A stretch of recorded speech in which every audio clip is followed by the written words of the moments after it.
शरद भाई आपसे आऊंगा, लेकिन मुझे ऐसा लगता है कि भाषा एक तो नीट और उनके भी एड्रेस किया था, और दक्षिण भारत को भी कहीं ना कहीं एड्रेस कर रहे थे। क्योंकि होता क्या है कि जैसे अभी हम लोग ये अपना कार्यक्रम चलाते हैं, इसमें बहुत से लोगों का आता है कि भाई आप ये 46-47 मत बोला करिए, आप 47-48 बोल दीजिए, हम दक्षिण भारत से हैं, हम कुछ तो हिंदी समझ लेते हैं। लेकिन जब आप हिंदी में ज्यादा क्लिष्ट हो जाती है। शरद भाई, एक दो चीजें हैं। एक तो जो मैं उसी में ऐड कर दूं, प्रदीप चौहान जी जो कह रहे हैं, राहुल गांधी ने खुद स्पष्ट किया, और उन्होंने ये मुझे अच्छा लगा, उन्होंने कहा मैं इंडिया अलायंस का हूं, और हमारे नेता अगर दिक्कत में हैं केजरीवाल जी, तो वो मुझे उससे परेशानी है। अगर हमारे नेता हेमंत सोरेन दिक्कत में है तो उससे मुझे परेशानी है। अ, मैं इस बात को इसलिए कह रहा हूं कि ये भी एक माना स्थिति बताती है। दूसरा जो मैं आपसे जरा एक चीज समझने के लिए कर रहा था कि जो जो राहुल गांधी का कल का पूरा भाषण था, कोई भी सुन ले, उसमें भाषा में पूरी मर्यादा थी, कहीं उत्तेजना नहीं थी, कोई स्ट्रॉन्ग वर्ड्स नहीं थे। उसको जैसा आज कहा जा रहा है कि उसमें से काफी एक्सपंज कर दिया गया, राहुल गांधी बोले भी हैं उस पर। एक तो यह है कि एक्सपंज कर दें, मतलब आज से 20 साल बाद इसकी रेलेवेंस क्या रहती है, ठीक है, एक रिकॉर्ड में होना चाहिए। लेकिन राहुल गांधी, क्या आपको लगता है कि अपनी बात कहने में पूरी तरह सफल हुए? और यहाँ पे मोदी जी इज स्ट्रगलिंग कि वो कहना क्या चाहते हैं। अभी बहुत से लोग इसमें कह रहे हैं उनकी बात ही नहीं समझ में आ रही वो कहना क्या चाहते हैं। अनाप शनाप जैसा वो इलेक्शन में बोल रहे थे, वैसा ही इस तरह भी बोल रहे हैं कि थर्ड टर्म है, 3 गुना स्पीड से काम करेंगे। वो यही सब बातों में उलझे हुए हैं। तो इन दोनों लोगों का की बात जरा मैं आपसे एक बार समझ लूं, शरद बिल्कुल। भाई। नहीं, बहुत बहुत बढ़िया डिस्कशन चल रहा है। सब लोगों ने बड़े खुल करके बड़ी अच्छी अच्छी बातें पॉइंट आउट करी हैं। मैं एक चीज बता दूं, आज के इसके कॉन्टेक्स्ट में, आजकल एक नेटफ्लिक्स पे एक सीरीज चल रही है। तो मुझे किसी ने बताया, तो मैंने उसका देखा, एक ही एपिसोड, लेकिन बड़ा इंटरेस्टिंग था, भी चल रहा है वो हिटलर की लाइफ पे है। और जो जिन लोगों ने हिटलर को रिपोर्ट किया, वो जर्नलिस्ट को लेके डॉक्यूमेंट्री है ये। और जिस तरह आप जानते हैं, वेस्टर्न मीडिया जो है वो जब डॉक्यूमेंट्री बनाता है तो वाकई में डॉक्यूमेंटेड डॉक्यूमेंट्री होती है, रिसर्च करके। तो उसमें उन्होंने पूरा उसका वो दिखाया, उसमें न्यूरमबर्ग ट्रायल भी है इनमें आगे। मुझे जो लगा उसमें, जिस तरह से बताया है उस स्टोरी में, मुझे उसका बिल्कुल कहीं ना कहीं जो है उसी का रिपीट दिख रहा है हमारे देश में। जो वहां हुआ, स्क्रिप्ट बाय स्क्रिप्ट, ऐसा लगता है कि उसको फॉलो किया गया। और जिस तरीके का माहौल उसमें ये भी दिखाया है, उसमें गोदी मीडिया का भी इक्विवेलेंट है। वहां पे उस जमाने में क्योंकि टेलीविजन था, तो जर्मनी में टेलीविजन था, तो उसमें भी दिखाया है किस तरीके से नैरेटिव सेट करती है नाजी पार्टी, और किस तरीके से मीडिया जो है उसी को हाईलाइट करता है, किस तरीके से ऑपोजिशन की आवाज दबा दी जाती है। मतलब इतना इतना वो लग रहा था मुझे, जो फ्यूचर बड़ा भयानक दिख रहा था कि कहीं इसी तरीके की स्थिति आगे चल के तो नहीं बनने वाली है। लेकिन जिस तरीके का जो ऑपोजिशन का रोल रहा है, और राहुल गांधी ने as leader of the opposition दिखलाया है अपना मेटल, उससे अब ये उम्मीद हो गई है कि ऐसी भयानक स्थिति जैसी जर्मनी में हुई वैसी होने की नौबत नहीं आएगी। ऑलमोस्ट वहां तक पहुंचने वाले थे, बिल्कुल ऐसा लग रहा था कि जहां कहीं किसी और की आवाज ही नहीं, किसी और की बात नहीं, सिर्फ हमारी बात। एफर्ट अभी भी उसी डायरेक्शन में चल रहा है, लेकिन लगता नहीं है कि ऐसा हो पाएगा। जिस तरीके का प्रधानमंत्री नरेंद्र मोदी का पूरा भाषण और उनका रवैया जो दिखा, उसमें लिखा ऐसा लग रहा था कि मोदी काफी क्रेस्ट फॉलन है, मोदी बैकफुट पे हैं, मोदी उस एलिमेंट में नहीं है जिसमें हम उनको देखते रहे हैं पिछले 10 साल से। तो कहीं ना कहीं ये एहसास हो गया है कि you can fool some people at some time, but you can't fool all of the people at all the times. ये बात, किसी भी व्यक्ति को आप बेवकूफ बना सकते हैं, लेकिन सभी को हर समय बेवकूफ नहीं बना सकते। यही है इस सेइंग में कहा गया, जो कि बीजेपी के बीजेपी के प्रधानमंत्री में कह रहा हूं, क्योंकि उनका अभी तक जितना रोल रहा है, जो उनका एटीट्यूड रहा है, उससे वो भारत के प्रधानमंत्री कम, वो बीजेपी के प्रधानमंत्री ज्यादा दिखते हैं। और आज भी जिस तरीके से उन्होंने कोशिश करी, और उनके गोदी मीडिया ने जिस तरीके से हाईलाइट किया, आप देखिए डे वन से मोदी को जितनी बार दिखाया जा रहा था मीडिया में, राहुल गांधी को उसका 1/10 भी नहीं दिखा रहे थे।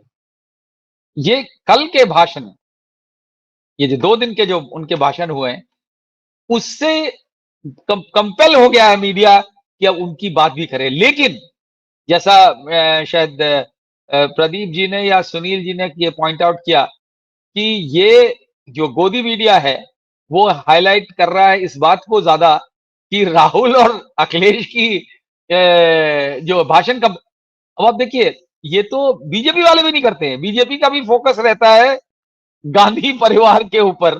ये जानबूझ के किया यार, देखिए इसके पीछे इंटेंशन ये नहीं है कि अटेंशन डाइवर्ट करना है, इसके पीछे इंटेंशन ये है कि दोनों में दीवार खड़ी कर दो।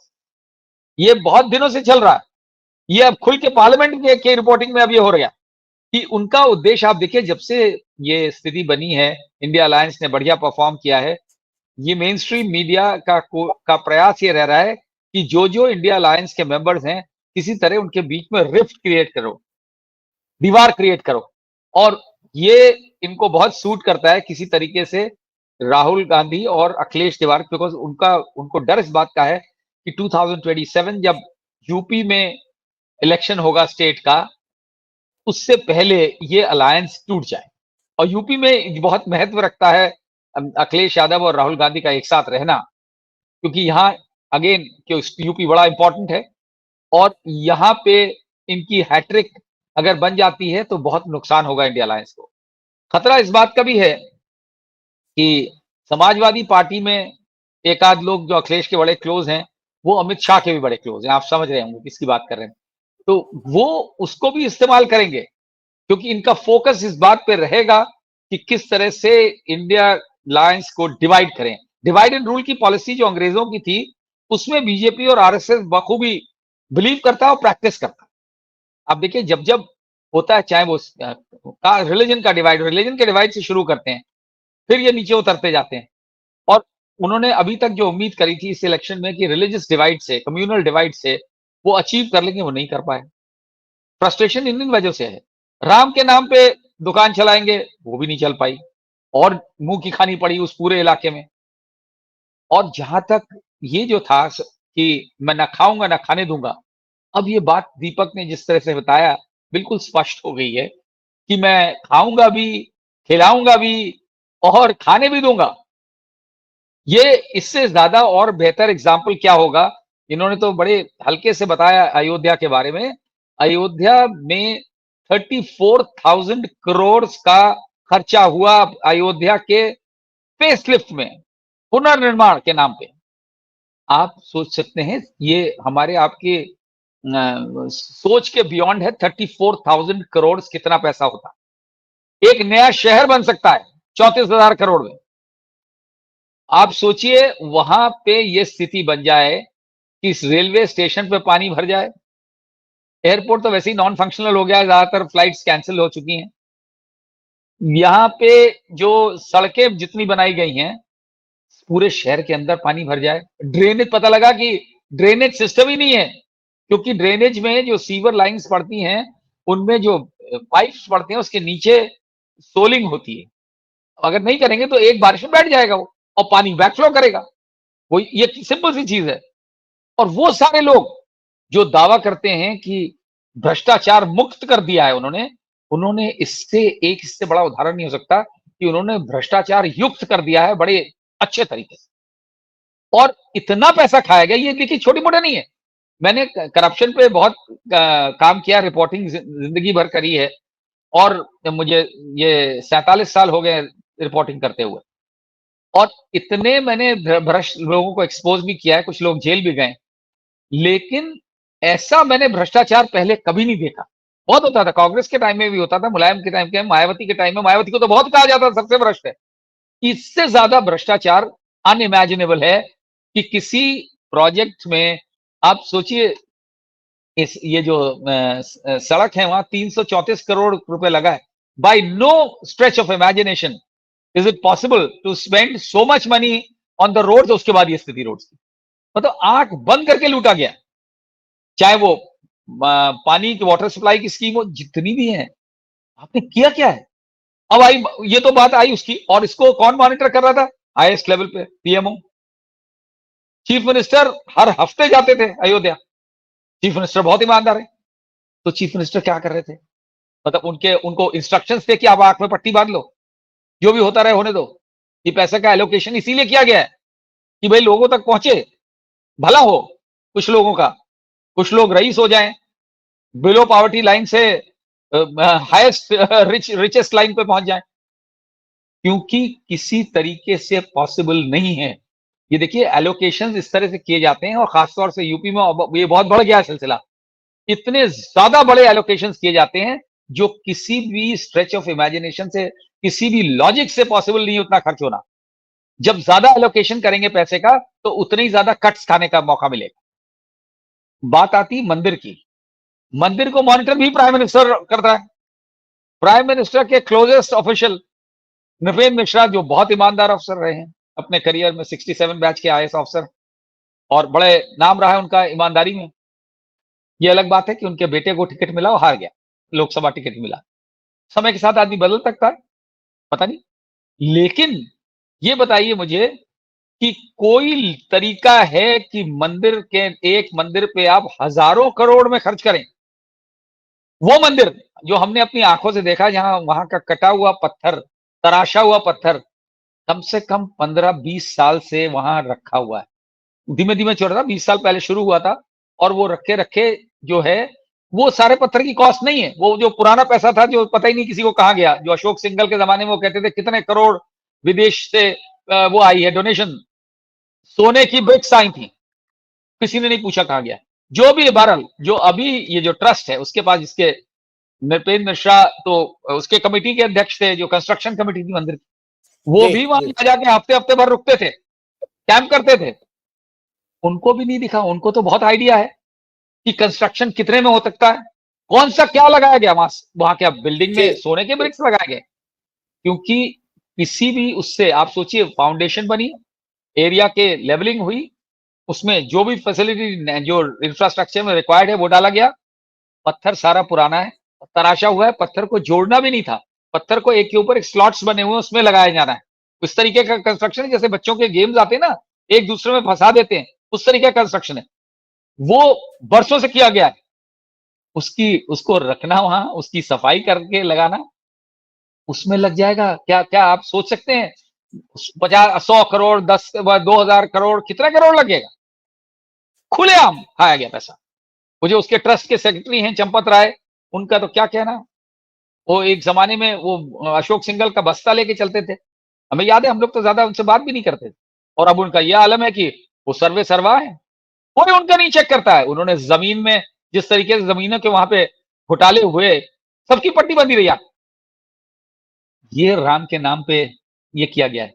तो झूठ बोलना, गलत नैरेटिव सेट करना, पूरी इमारत ही बिगाड़ देते हैं। और अभी तक मोदी मीडिया उनके लिए मदद कर रहा है उनकी। तो जो आज जिसको सब कुछ झूठ के पे आधारित होता है, जिसका, और झूठ को बढ़ावा देता है, उसका यही हशर होता है जो हो रहा है। जी जी जब आप सारी चीजें जो आपके टॉल क्लेम्स हैं, मिस्टर मोदी को बहुत क्लेम करने की आदत है हर चीज में। ये सब तो, ये तो इसको मुझे फर्दर बोलने की जरूरत नहीं है। दीपक ने ऑलरेडी जो पर कैपिटा इनकम वाली बात कही है वो सेल्फ एक्सप्लेनेटरी है। तो सारी दुनिया जानती है कि जो किसी भी देश की खुशहाली पर कैपिटा इनकम से होती है, इकोनॉमी के हिसाब से नहीं होती। और एक चीज मैं उसमें ऐड कर दूं, जो दीपक ने बोला कि ये जो कहते हैं कि फास्टेस्ट ग्रोइंग इकोनॉमी, तो ये मैंने किसी 2-3 बड़े देश के बड़े इकोनॉमिस्ट से बात हुई, मैंने एक प्रोग्राम भी किया था इस पे, कि बोल रहे थे कि अभी तक जो थी, चाइना फास्टेस्ट ग्रोइंग इकोनॉमी थी 2 साल पहले तक, तो इंडिया सेकंड नहीं, 10 साल से India second fastest growing economy थी। उसमें चाइना क्योंकि आगे था, चाइना ने 2 साल पहले अपनी इकोनॉमी को पीछे ले गए डेलिबरेटली, क्योंकि वहां पोल्यूशन, इंडस्ट्रियलाइजेशन की वजह से पोल्यूशन हो रहा था, उन्हें फिक्र थी कि पोल्यूशन से नुकसान होगा, तो उन्होंने इकोनॉमी को विड्रॉ किया। नतीजा ये हुआ कि वो पीछे चले गए। तो इंडिया ऑटोमेटिकली, मतलब इसमें कोई श्रेय जो लेते हैं नरेंद्र मोदी, वो बिल्कुल डिजर्व नहीं करते हैं, क्योंकि ऑटोमेटिकली वो fastest growing, but fastest growing का मतलब ये नहीं कि बेस्ट इकोनॉमी हो गई और फिफ्थ से थर्ड हो जाएंगे। ये सारी आंकड़े देखिए, ये टिपिकल आरएसएस स्टाइल है आंकड़ों के आधार पे, और वो भी मिसलीडिंग आंकड़े, डबल एज्ड वेपन्स हैं ये सारे, उनके ठीक है। आधार पे आप जो क्लेम करते हैं वो हकीकत से बहुत परे होता है, रियलिटी से बहुत दूर होता है, और वो ये कर रहे हैं, उसी के जवाब न देने पड़े, यही किया है उन्होंने पूरे पार्लियामेंट में। बस वन लास्ट थिंग, जो राहुल गांधी जी को जो जो जो क्रेडिट की बात है, ये पहली बार ऐसा हुआ है आई थिंक कि लीडर ऑफ द ऑपोजिशन के बोलने पर मोदी तो बार बार खड़े हो ही रहे हैं, उनके जितनी टीम है, अमित शाह झुंझला रहे हैं, और स्पीकर जो जिनका काम वही है, हिज मास्टर्स वॉइस, जो कि नॉर्मली स्पीकर को नहीं होना चाहिए, वो भी जो है मतलब ऐसे उसमें कंपल्शन हो गया उनके लिए अपनी इमेज सुधारने के लिए कि वो एक बायस आदमी नहीं है, वो बीजेपी के स्पीकर नहीं है, हिंदुस्तान के पार्लियामेंट के स्पीकर हैं, लोकसभा के, जी हाउस जी ऑफ द जी पीपल के स्पीकर है।